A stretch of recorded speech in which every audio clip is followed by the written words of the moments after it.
All right, folks, we have our 10 Best Picture nominees. They are concrete. Sorry, Sing Sing. Sorry, challengers. Pain. Son of a bitch! And today, we're going to rank them. Now, this doesn't work without you. If you're not leaving your rankings in the comments, what was the point? There's going to be disagreement. That's okay. This is a fun ranking that I do every single year, and I'm going to tell you whether or not I believe the movie warrants a Best Picture nomination. And, yeah. Also, if you want to drop a like on this video, if we get enough, I'm thinking about doing my own awards show. So that would be fun. As you can tell, I've been hanging out with my daughter this morning. She's really snotty. Also, with any list, here are the honorable mentions. All right, here they are. There are none. That's the joke. Okay. Coming in at number 10, shocker, I know, at the bottom of this list, it's Emilia Perez. According to my guy over on Twitter, at Mendez Movie Report, Emilia Perez is the lowest rated Best Picture nominee ever on Letterboxd of all time. We're talking years of history down the drain. We have regressed as a society because we're nominating movies like Emilia Perez. And I want to acknowledge this. There are people that enjoy this movie. I said it in my review. It's a divisive one. You're either going to love it or hate it. But while I was making that review, I did not necessarily believe this would be a Best Picture nominated movie. I'm like, there are going to be fans, but at best, it's going to be a very niche, very small cult classic that a lot of people are going to laugh at, and there's a small group of people that like it. Alas, we're still talking about it, and the reason we're still talking about it is because it got 13 nominations at this year's Oscars, tying Oppenheimer. What are we doing? What the fuck? But Austin, it was filmed in Mexico. There's great representation in the movie. Let's go into both Twitter, my comments section, and pretty much anywhere on the internet. There is a large group of Spanish-speaking individuals that are coming to me and saying, Austin, this movie is an embarrassment. There's even a fan film that just dropped on YouTube, and last time I checked, it had hundreds and hundreds of thousands of views, that is making fun of Emilia Perez, and it's a Mexican fan film, mind you. So they were so pissed off, they went and created a movie specifically to make fun of Emilia Perez. Well, Austin, there is a trans lead character. That's kind of what this movie's all about, great representation. And look, I think the performances across the board are solid for the script that they are given, from Zoe to Carla Sofia Gascon to, I didn't even hate Selena Gomez. I know a lot of people are hating on it. There are times where I'm like, all right, that's a little shaky.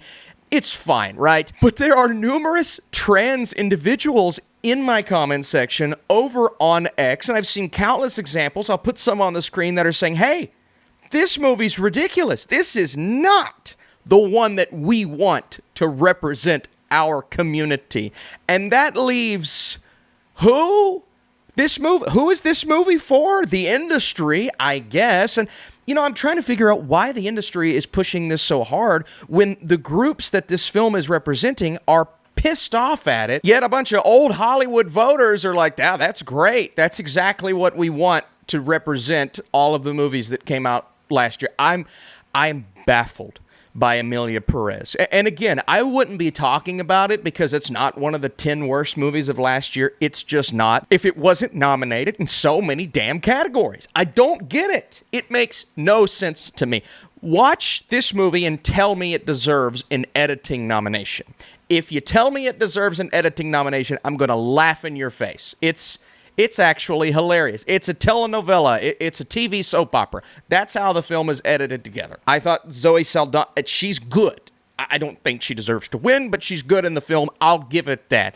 And the other two performances, I could find many that are better, but I don't even hate that, right? It's the screenplay. It's all of these things that make a movie flow that work against Emilia Perez and make it a choppy, tonal mess. And it's not been very many, right? Only a couple of people tell me, well, Austin, you hate this movie because you hate the agenda. If the movie was even remotely good, if it had a sliver of something that I could latch onto and say, that deserves a Best Picture nomination, I would not be mad. It has nothing to do with that. If you think it has anything to do with that, frankly, you're ignorant. If you wanted a movie with good trans representation, why not put Will and Harper in Best Documentary? I don't understand that. That's like the perfect vehicle, that's a pun, and you could have put it in song. Like, there are numerous ways to give good movies that deserve it a chance and opportunity. Even I saw the TV Glow, which has those underlying themes. I didn't prefer it. Like, it didn't work totally for me. But it's a film that I'd look at and say, yeah, I mean, look at the craft on display. Look at some of the cinematography. Look at some of these moments, a good performance at the center. Like, there are elements there that I would go, I get that. I understand that. Emilia Perez, I'll never get. I'll never understand. Go watch some of these musical numbers. One of the two songs I get, the other song is horrendous. It's a joke. It is an absolute joke. A moderate disaster. And the only reason I'm so passionate about it is because I think it has a great chance to win, which is insane. I'm living in cuckoo land. All right, just so y'all know, I don't have an issue with any of these next couple of movies being nominated for Best Picture. Would I be psyched if they won? Probably not. But a movie like Conclave, I was able to watch it again. I watched all of these films again. Unfortunately, I had to watch Emilia Perez again. I actually liked it a little more the second time. The first time around, I just thought it moved in a way that was kind of prodding and like, I don't know if I'm really into this. The drama that is enhanced by top-tier performances. I think all of the performances. Stanley Tucci started out getting a lot of love, didn't get as much towards the end. He's great in the film. Even John Lithgow, who is awesome in Conclave. Edward Berger does a really nice job. It is a rock-solid film across the board. It's not exciting. It's not entirely engrossing like I expected it to be. Edward Berger's last movie, I latched onto it. It never let me loose. This film has a lot going for it. And frankly, I think it escalates and elevates to a point at the end. And that point is going to catch a lot of people off guard. But the second time around watching it, I really like that last 20 minutes. I think it's interesting, this push to be Pope. Do I or do I not deserve all of the things that come with that, and those that backstab each other? A lot of drama in the church, but I like that kind of thing. I latch on to this type of story normally. It just didn't quite have that oomph that I was looking for a Best Picture nominee, and it never delivered that moment that I was kind of anticipating with the rest of Edward Berger's filmography, with, a story that could come to a rousing conclusion, and it comes to a decent conclusion. I really liked the way it wrapped up, more so the second time around. So I don't have any huge problems with Conclave. It's just not a film that hit me on the level that it hit others. I watched it. I said, you know what? That's a good movie. Honestly, a better movie the second time, so I thought about moving it up. It's just the other films on this list, I think, hit me a tiny bit harder. So, do I think Conclave deserves a nomination? I'm okay with it. It's fine. I wouldn't have put it on my list. The fact that it's in here isn't pissing me off like a certain other movie. Even more so than last year, Maestro, right? Maestro, I'm like, yeah, it shouldn't be a Best Picture nominee. And I have that sentiment ever so slightly towards Conclave, but the craft on display, the performances, the costume design, the production design, everything about it, it looks pretty. It worked out in the way that it was supposed to, and I don't hate it. Next up, we have Nickel Boys. Now, I was super excited about this movie, right? You have two young black men in Florida. They're going to this reform school together, and they're kind of navigating through these horrible trials at this reform school, forming a nice relationship that you get the very intimate perspective of from their point of view. And I mean literally, not story-wise, not just story-wise, but also the shots, the POV is from their perspective entirely. Like, the camera is moving and it's like you are looking through their eyes. Now, that's a difficult decision to land with everyone in the audience. It's a very unique, it's almost what the draw of Nickel Boys is as a film, but as a story, that's what I was really excited for, looking forward to. I didn't know it was an entire movie of POV shots. That is a choice, and frankly, if I'm being honest with you, it's not a choice that entirely landed for me. When Nickel Boys was up for cinematography, I'm sitting here going, I get it from a craft perspective, but I do think it took away from some of these more intimate moments that they're trying to establish with these characters that story-wise and script-wise land. Like, these are beautiful moments, and going back and seeing it from the other person's perspective, that is such a cool way to tell a story. We're seeing it through the eyes of one, then seeing it through the eyes of another. The brutality, the honesty, the passion, the anger, the fear that's going through Turner's eyes. You have a performance like Anjanou Ellis-Taylor, and you get to see that up close because of those perspective shots. She is outstanding. I mean, my goodness, the role that she plays still kind of baffled. Her name wasn't brought up. I mean, she was in the conversation, right? But at the end, it wasn't like, oh, wow, she's in the top 3 getting nominated. No, I disagree with that. I also want to give a shout out to Hamish Linklater. This Hamish Linklater right here. Yeah, what a great performance. I mean, so terrifying, if you will, and there are so many people in this film that are terrifying, and so I look at it from a craft perspective. It is on display. I don't agree with the choice to do it entirely POV. It did take away from the experience. So if you're asking me, Austin, does Nickel Boys deserve to be in the Best Picture lineup? Again, I'm okay with it. I'm fine with it. It would not have been my choice. It would not be in my Best Picture lineup, but it's one of those movies that you look at and you just really respect because there's so much going for it. And it's an underseen, underwatched film, and frankly, it deserves to be watched, so the fact that people are going to watch it now because it was nominated for Best Picture is a good thing. I think Sing Sing could have been a movie that would have benefited from that over Emilia Perez, but what do I know? And now we get into a film that is a little more divisive. Consensus-wise, those who have seen Nickel Boys, I would say, prefer it heavily over those who have seen A Complete Unknown outside of the industry, but the industry seems to really love this movie, like Emilia Perez. So what do they know? But they are grasping onto the performance. I mean, James Mangold's direction. I was shocked that that got in. That would not have been my choice for Best Director, even though I'm a huge Mangold fan. The Ford v Ferrari year, I could have seen director for that. Not as much A Complete Unknown, but that's not because A Complete Unknown is a bad film. I actually think this is a really good, interesting, dynamic movie that showcases a very different type of biopic, mostly because Bob Dylan is a very different type of character. He's a cool cat, but he's also a guy that you don't know much about because that's who he was, right? Even those in his life didn't know all that much about him. He went where the wind took him.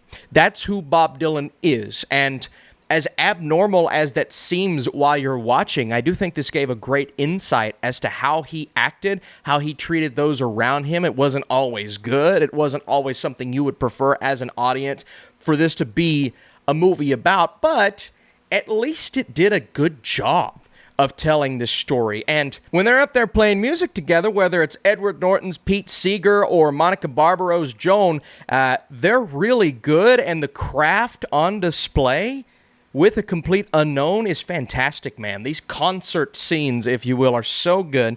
The sound design is spectacular. There are numerous moments in the movie where you're just engrossed in these performances, and the fact that they're all actually singing super cool. We have to talk about Timothée Chalamet, who is the standout here as Bob Dylan, maybe his best performance. I look at Dune Part 2. I still think, personally, that's my favorite performance of Chalamet's, but he's much more dynamic here. He's able to give a lot emotionally, but also withhold a lot, because that's kind of who Bob Dylan was. And people calling this a conventional biopic, I don't agree with that. It's very unconventional because it's telling a different story about a different type of human being, one where you don't get a ton of insight into his life. It's kind of just where he is in that moment, and you're following him as he's making decisions, some that hurt his career in the moment, help his career in the long run. But at the end of the day, he's just being himself. And I think that's super cool. Also, shout out to Boyd Holbrook as Johnny Cash. Why are more people not talking about him? I don't understand. He's so good as Johnny Cash. It's incredible. And so, again, we're going to ask the question, would I have nominated a complete unknown in my final 10? Well, we're waiting. I'm going to keep the answer that I've given for the last two. Probably not. Am I okay with it? Yes, it's a biopic.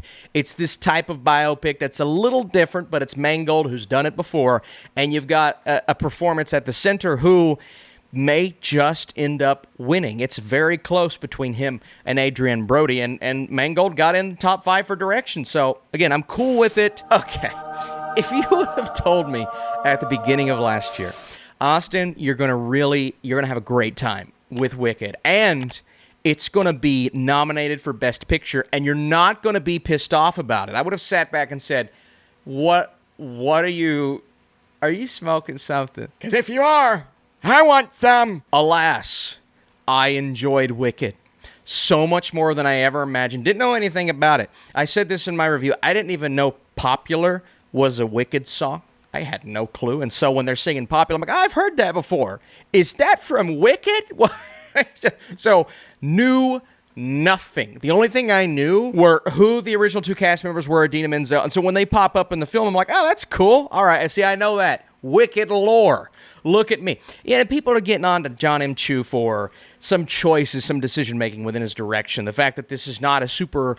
It's a colorful movie, but there's a look to it that has a bit of a gray undertone that some people will liken to a few of the MCU movies that I absolutely love, and then you've got the back shots. Now, You are disgusting. You'll never find love. the backlighting, the backlight. Don't quote me on that. The backlighting that, just kind of fade out their face a little bit. And that happens a lot in the film. So some of the decision making there, I'm like, all right, I wouldn't have, but it got those tech noms where at points I disagreed with. But at the end of the day, the final product, the musical numbers, the story, which is rich and it's there for the taking, but apparently they lengthened it and stretched it to make it what it was, to make it this 2.5-hour part 1. And the fact that it's even a part 1, we get to the end to be continued, people are like, I can't believe they did that. I thought it was satisfying. Why? Like a satisfying conclusion that leaves you wanting more. It crescendos beautifully.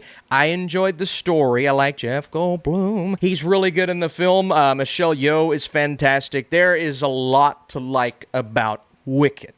And I am happy that it's this high up my list because, again, you tell me, Austin, you didn't think Emilia Perez was going to be good, so you didn't like it. I didn't think Wicked was going to be good, all right? Not a part of my body expected this to end up in my top 25 of last year, but it did. It's a fun film. Now we ask the question, would you have nominated it to be a Best Picture contender? Would I have, based on the films that I had above it on my personal list? It's a group of 10. The answer is no. We're still in no territory. Am I okay with it? Yes, I'm fine with it. A big, grand musical that made a ton of money. The most important thing, though, here, guys, is it made the fans happy. Whatever you're feeling about the technical decisions and some of the choices, and it made the fans happy. That's all you can ask for with a film like this. But it goes a step beyond, and it appeals to newcomers. I know this because I'm a newcomer, and it worked for me. I'm a huge Sean Baker fan. The Florida Project was one of my favorite movies of that year. It is still my favorite Sean Baker film. That one speaks to me in a way that maybe Anora didn't, but I am very content with Anora getting the love that it's getting because this is a beautifully made movie that is all about this sex worker, and you're saying to yourself, I question the decision behind making a film like this because you don't ever know how they're going to convey it or portray it. Who is it going to make look bad? What's the experience going to be like? And you're watching this, falling in love with Mikey Madison and her performance, circumstantially, what she gets herself into, how she falls for this very young and stupid man, but then the experience that they go on, and I liken it to a film like Uncut Gems. It's just, you're on the edge of your seat, like, what's going on? Why is everybody making these decisions? How is this all coming together or falling apart in this way? The scene where they first come in and they're trying to control her, handle her, and she's screaming. It's just a little bit of humor mixed in. Like, it's such a nice balance. We talk about tonally imbalanced movies, like Emilia Perez, that doesn't know what it wants to be. It doesn't know what genre it wants to live in. I loved it. I thought Anora was great.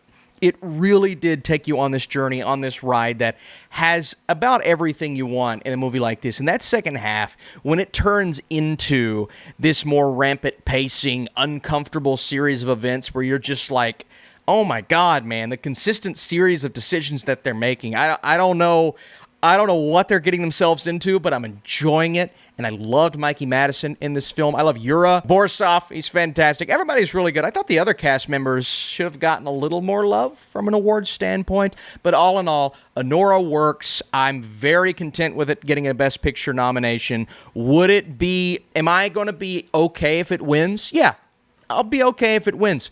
Would it be one that I'm excited about if it wins? I'm going to reserve that word for my top 3 films, but I'm going to be cool with it. If Anora wins Best Picture, I'm like, yeah, I get it. I'm so happy I'm still here, got in for Best Picture. I rewatched it because it's a Best Picture contender for this list, and I am just like, that's awesome. I can't believe this got in. Not because it doesn't deserve it, but because it was such a long shot. Like, if I would have bet money on I'm Still Here getting an Oscar nomination, I would have won a lot. The odds were slim, okay? And so this isn't me hating. The odds were slim. It's like the Dolphins winning the Super Bowl this year. Like, it wasn't going to happen, but if it did, the payout would have been insane. That Dolphins stray. Sorry, Dolphins fans.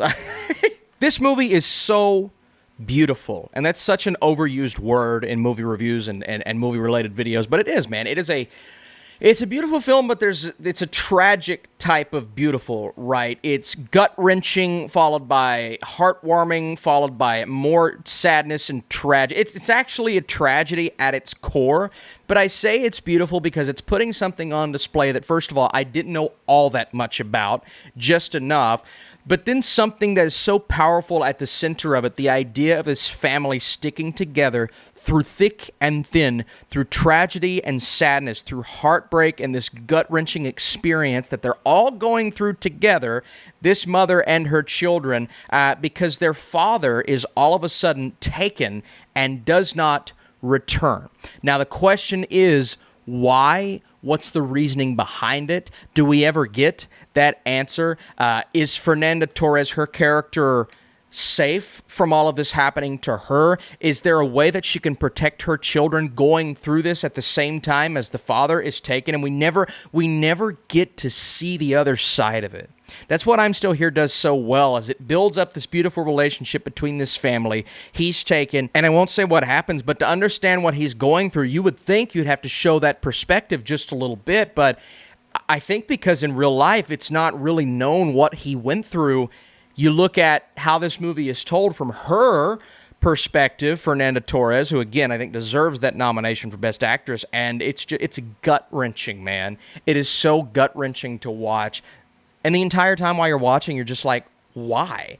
This dictatorship in Brazil, this controlling, like evil thing. You know, it's a slower-paced film. It's not going to be as exciting as people want, but it's just a beautiful movie from start to finish. I liked it more the second time I watched it because I was able to be engrossed just a bit more into the experience. But man, this is a great film. A huge surprise for Best Picture, one that I'm going to say does deserve its nomination. I'm happy with it. I'm so content that this got a Best Picture nomination over Sing Sing. Well, yeah, technically, but I would put Sing Sing over the ones below it. Not really above this. Can we take a moment to embrace this? To embrace the fact that The Substance got a Best Picture nomination? What world are we living in? This is insane. Like, genuinely, horror, and I talked about this on my live stream, it's in a great place right now. Last year, Late Night with the Devil, Strange Darling, Nosferatu, which got multiple nominations. I'm very happy about that. But it's all kind of topped off by The Substance, just receiving this consistent love all throughout awards season, to where in the beginning people were questioning, like, the Academy's not going to nominate The Substance because look at it. It's a crazy body horror movie that has the themes, that has the, people getting older in Hollywood. They don't feel like themselves in their body anymore. They want to have what they once had. It's like that's going to resonate with a lot of people, not just people in Hollywood, people in general will watch this film and kind of feel what Demi Moore's character is feeling. And then enter Margaret Qualley, who I thought got massively snubbed from Best Supporting Actress, devastated by that. But she is so good playing one half of this whole that is just taking you on this crazy, insane journey. Now, this is a movie where suspension of disbelief is obviously at the forefront of your mind, although there are some moments that I noticed second time around, like, did she get the handyman skills to build a door in the back of her apartment? Like, where did this come from? Like, things that you shouldn't have to suspend disbelief for, and she's knocking down the wall and building this. I'm like, where did you learn how to do that? Was your father a handyman? Tell you right now, I got all the tools to do something like that. I couldn't do that. So those things aside, and a ridiculous thing to even start to criticize, because this film is just full of creativity across the board. Coralie Farjat is spectacular at what she was able to do with this film. And I'm not just saying that because she's a Twitter mutual. I'm saying that because she rocked and rolled her way through directing this movie, man. It was so cool. The shots, the style, the music that were not a lot of people are talking about the score for The Substance. We should be talking about that. The editing. How did this not get an editing nomination? What's going on? Regardless, am I content that this got a Best Picture nomination? Abso-freaking-lutely. Will I be happy if The Substance somehow wins? I don't think it's going to happen. Yes. I would be more than happy that horror is finally being represented in a way that it should. Now, again, horror with the themes. Horror with this type of purpose that's going to resonate with voters in the industry. So don't look at 2025 and say, well, a horror movie's got to get in the Best Picture this year. No, it's a very specific movie, but horror is still getting represented. And I love these horror subgenres that were explored all through last year. Horror sci-fi, horror thriller, body horror, something with a theme, something with a message. I love it, man. And so for it to get that many nominations, yes. The Brutalist. The Brutalist is epic beyond all belief. And this is one of those films, and you can't really put Dune in this category because it was a big blockbuster, but The Brutalist is one of those movies that I watch, and I'm thinking as it's going, this could be a classic-ish type of movie, to where 10, 15 years from now, we're looking back at 2024, and we're thinking, man, The Brutalist was something special. In the vein of There Will Be Blood, in the vein of what we look at from a movie like The Master, it's this long, grand epic, an American epic where an immigrant comes over, he's an architecture master, he's a genius, a master of his craft.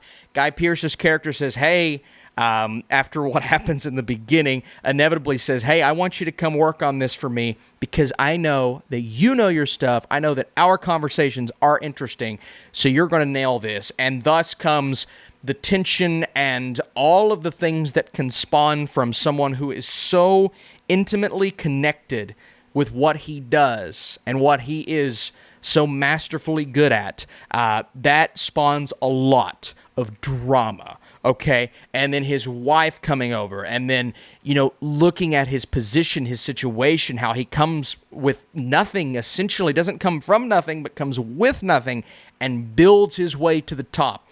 And you see that in that epilogue. Now, a lot of people have an issue with the epilogue and how it's just it's a choice. And I don't even know if and I've seen the movie twice, I'm vibing with that choice. But I think it's the fact that I respect the choice so heavily, it almost takes over my brain that says, I don't know if I loved the ending, but I'm cool with it. I don't know if I'm sitting here thinking about it like the end of No Country for Old Men, but I'm impressed from a production design, even things that didn't get nominated for, production design standpoint, the score, the way it moves, the way it's edited together, the way it flows. It's just a lot going for The Brutalist at a time when I think it's important that we respect movies like this that take risks. These huge risks, like we don't get a There Will Be Blood every year. We just don't. We don't get a Paul Thomas Anderson movie every year. We're getting one this year. Just shut up, you idiot! But he's the filmmaker I like, and what Brady Corbet does here too is, he's taking all of these risks. It's long, it's an epic. It's a little slow, moves a little slow.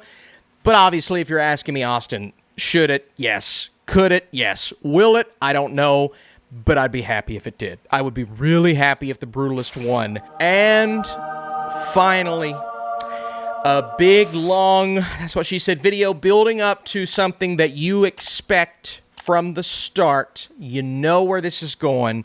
It's Dune Part 2, the film that from the first time I saw it, the moment I walked out of that theater, I said, it's going to be hard. What do you mean by that? If you can beat Dune Part 2, if I can get 3 movies above it this year, it's the greatest year of all time for movies. Now, it didn't happen, obviously, but man, oh man, this film swept me off my feet, swept me away.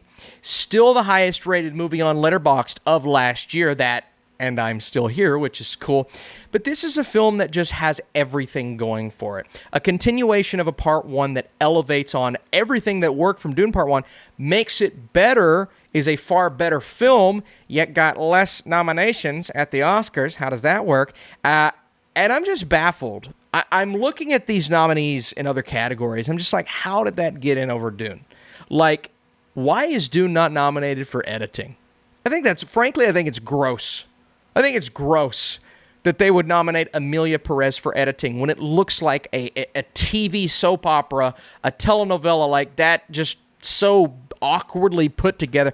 And then you're watching Dune, and it's so masterfully put together, the way it goes from scene to scene, the way it flows, the way we are transitioning into inevitably greatness by the end of this film. And it keeps this lengthy runtime feeling not nearly as long as it actually is, man. This is a 2.5-hour movie that feels like it's around 2 hours. Like, how often can you say that for a film? It's very rare. And I love what they were able to do with the editing, but also just everything about it. Like the performances, we forgot about Austin Butler. Nobody talked about him. Zendaya was a highlight. She didn't say much at the end of the film, so I get not nominating her, but she's a highlight, man, in my 2 favorite films from last year. And Dune Part 2, like, what more is there to say and be frustrated about than this not getting the love it deserved? I'm not even going to waste my time. Yes, it should win. Yes, it deserves to be nominated. Everything. It deserves all the accolades that it's not going to get. And I'm a little nervous because people are saying, well, Austin, you got to think of Dune Messiah. Dune Messiah is coming out. Well, Dune Messiah is currently scheduled for 2026, as is The Odyssey. And if we've learned anything from this body of voters, it's that they like Christopher Nolan and they don't really like Denis Villeneuve. I don't know why. Doesn't make sense to me. Kind of hurts my brain, but they don't. So don't worry. It's going to get the Return of the King treatment. I don't think it will because of the competition that I'm seeing it coming up against. It sucks, man. It really sucks that this got the Two Towers treatment. It's still in there, so I'm happy about that, but the fact that it doesn't really have a shot to win hurts my soul, hurts my brain, and hurts my heart.